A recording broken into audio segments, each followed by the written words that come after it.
우리 시간 우리 호세아서 함께 묵상하겠습니다. 호세아서 2장 우리 14절에서 23절까지의 말씀입니다. 우리 한 절씩 교독하시고 23절은 우리 함께 읽도록 하겠습니다. 제가 먼저 2장 14절의 말씀을 읽습니다. 그러므로 보라, 내가 그를 타일러 거친 들로 데리고 가서 말로 위로하고 거기서 비로소 그의 포도원을 그에게 주고 아골 골짜기로 소망의 문을 삼아주리니 그가 거기서 응대하기를 어렸을 때와 애굽 땅에서 올라오던 날과 같이 하리라. 여호와께서 이르시되 그날에 너가 나를 내 남편이라 일컫고 다시는 내 바알이라 일컫지 아니하니라. 내가 바알들의 이름을 그의 입에서 제거하여 다시는 그의 이름을 기억하여 부르는 일이 없게 하리라. 그날에는 내가 그들을 위하여 들짐승과 공중의 새와 땅의 곤충과 더불어 언약을 맺으며 또 이 땅에서 활과 칼을 꺾어 전쟁을 없이 하고 그들로 평안히 눕게 하리라. 내가 내게 장가들어 영원히 살되 공의와 정의와 은총과 긍휼히 여김으로 내게 장가들며 진실함으로 내가 내게 장가들리니 내가 여호와를 알리라. 여호와께서 이르시되 그날에 내가 응답하리라. 나는 하늘에 응답하고 하늘은 땅에 응답하고 땅은 곡식과 포도주와 기름에 응답하고 또 이것들은 이스라엘에 응답하리라. 내가 나를 위하여 그를 이 땅에 심고 긍휼히 여김을 받지 못하였던 자를 긍휼히 여기며 내 백성이 아니었던 자에게 향하여 이르기를 너는 내 백성이라 하리니 그들은 이르기를 주는 내 하나님이시라 하리라 하시니라. 아멘. 우리가 어제 호세아서 2장 13절까지의 말씀을 통해서 이스라엘의 앞날을 막아서시는 하나님에 대해 함께 묵상했습니다. 하나님께서는 죄악을 향해 질주하는 이스라엘을 멈춰 세우시기 위해서 그들에게 허락한 모든 축복들을 거두어 드리시기로 하시죠. 이것은 이스라엘을 향한 징벌이기도 했지만 또한 사랑이기도 했습니다. 그들을 징벌하시는 이유, 그들 가운데 임한 모든 축복들을 거두시는 이유는 바로 이스라엘에게 주어진 축복들이 모두 죄악의 도구로 사용되는 것을 안타깝게 여기신 하나님의 사랑 때문이었습니다. 이어지는 오늘 호세아 2장의 말씀에서 하나님께서는 반전의 메시지를 전하고 계세요. 어떻게 보면 내가 너희에게 주었던 모든 축복을 거두어 가는 것에 대한 본심, 나의 진짜 마음이 무엇인지를 오늘 2장 14절에서 23절의 말씀 가운데 전하고 계십니다. 하나님은 먼저 그들을 무섭게 징계하는 것이 아니라 말로써 타이르시겠다 약속하십니다. 오늘 말씀에 보니까 그러므로 보라, 내가 그를 타일러 거친 들로 데리고 가서 말로 위로하고, 먼저 말씀과 하나님의 음성을 통해서 그들의 고난 가운데, 그들의 광야 가운데 말씀하시겠다라는 거예요. 그리고는 아골 골짜기로 소망의 문을 삼겠다라고 약속하십니다. 15절에 그의 포도원을 그에게 주고 아골 골짜기로 소망의 문을 삼아 주리니, 이곳은 이 아골 골짜기가 어떠한 곳입니까? 아골 골짜기는 여리고 아래쪽에 있는 아간의 죄로 인해 아이성 전투에서 패한 후에 이 아간을 묻어 장례 지낸 곳이 바로 이 아골 골짜기입니다. 그러니까 이 아골 골짜기는 죽음의 골짜기고 죄악의 흔적이었어요. 하나님을 향한 불순종의 현장이고 반역의 현장이었습니다.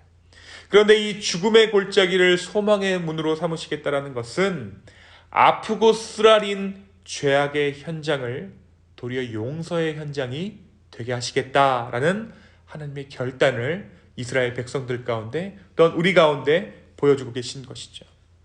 누군가는 흉터를 보고 아픔을 떠올립니다. 그러나 누군가는 흉터를 보고 회복을 떠올려요. 내 몸 가운데 있는 흉터를 보고 내가 아팠었지.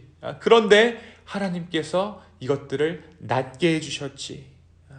바로 하나님께서는 이스라엘의 모든 죄악들을 죽음의 상태로 머물러 두시지 아니하고 그 죄악들을 떠올렸을 때 오히려 하나님의 용서와 은혜를 떠올리게 하시겠다라는 것입니다. 기억의 회로를 바꾸는 것, 바로 이것이 하나님께서 하실 수 있는 일이고 하나님은 오늘 이스라엘을 위해 기꺼이 이 일을 하시겠다라고 약속해 주십니다. 우리가 계속해서 이야기하고 있지만 바로 오늘이 지난 상처를 가늠하는 것이죠. 좌우하는 것입니다. 바로 오늘의 회복을 통해 지난 모든 상처들과 지난 모든 죄악들을 회복의 여정 삼으시겠다라는 그 메시지가 바로 이 아골 골짜기, 아골의 문을 소망의 문 삼으시겠다라는 뜻입니다. 하나님께서는 용서하기 힘든 이 음란한 여인 같은 이스라엘을 향해 다시 한번 회복을 명하셨습니다. 가늠했기에 계속해서 남편이 꼬투리를 잡을까봐 전전긍긍하는 것이 아니라 가늠했다 돌아왔기 때문에 남편을 더욱더 귀하게 여기는 관계, 가늠했다 돌아왔기 때문에 가정의 소중함을 더욱더 생각하는 그러한 관계, 하나님은 이스라엘을 지금 그렇게 부르시고 계세요. 하나님께서는 용서하기 힘든 이 음란한 여인 같은 이스라엘을 향해 다시 사랑으로 가득한 남편이 되겠다라고 말씀하신 것입니다. 우리 16절 한번 볼까요? 16절에 보니까 여호와께서 이르시되 그날에 너가 나를 내 남편이라 일컫고 다시는 내 바알이라 일컫지 아니하리라.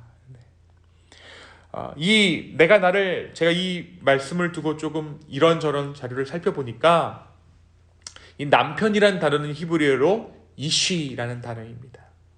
다시는 바알이라 일컫지 아니하겠다라는 것은 이 바알이 고유명사로 사용되었을 때는 우상을 뜻해요. 우상 바알신. 그런데 보통 명사로 바알이 사용되었을 때는 남편이라는 뜻을 가지고 있습니다. 이 똑같은 남편을 지칭하는 이슈라는 말과 바알이라는 말이 그 뉘앙스가 차이가 있는 것이죠.